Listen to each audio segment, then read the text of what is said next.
এক রাতেই বদলে গেছে যুদ্ধের মানচিত্র, আর মধ্যপ্রাচ্য দাঁড়িয়ে আছে নতুন এক অনিশ্চয়তার দোরগোড়ায়।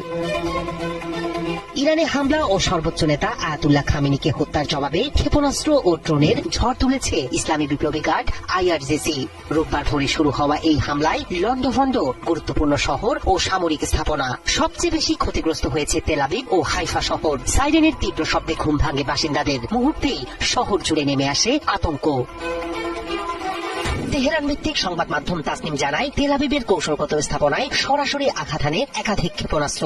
সামাজিক মাধ্যমে ছড়িয়ে পড়া ভিডিওতে দেখা যায় বহুতল ভবনের একাংশ ধসে পড়েছে। রাস্তা জুড়ে কাঁচ ও কংক্রিটের ধ্বংসাবশেষ। কিছু এলাকায় ঘন্টার পর ঘন্টা ধরে চলছে আগুন। ধ্বংসস্তূপ সরিয়ে আটকে পড়াদের বের করার চেষ্টা চালায় উদ্ধার কর্মীরা। হাইফাতেও বড় ধরনের বিস্ফোরণের খবর মিলেছে। বন্দর সংলগ্ন শিল্প এলাকা ও আশপাশের অবকাঠামোয় আঘাতের পর ঘন কালো ধোঁয়ায় ঢেকে যায় আকাশ। প্রত্যক্ষদর্শীরা জানিয়েছেন, বিস্ফোরণের শব্দ কয়েক কিলোমিটার দূর থেকেও শোনা গেছে। শক্তিশালী আঘাতে বেশ কিছু এলাকায় সাময়িকভাবে বিচ্ছিন্ন হয়ে পড়ে বিদ্যুৎ সরবরাহ। ইসরায়েলি কর্তৃপক্ষ জানিয়েছে, অনেক ক্ষেপণাস্ত্র আকাশ প্রতিরক্ষা ব্যবস্থা প্রতিহত করলেও বেশ কয়েকটি জনবসতিপূর্ণ এলাকায় আঘাত হেনেছে। জরুরি অবস্থা জারি করা হয়েছে হাসপাতালগুলোতেও। আহতদের দ্রুত চিকিৎসার জন্য প্রস্তুত শহরের প্রধান মেডিকেল সেন্টারগুলো।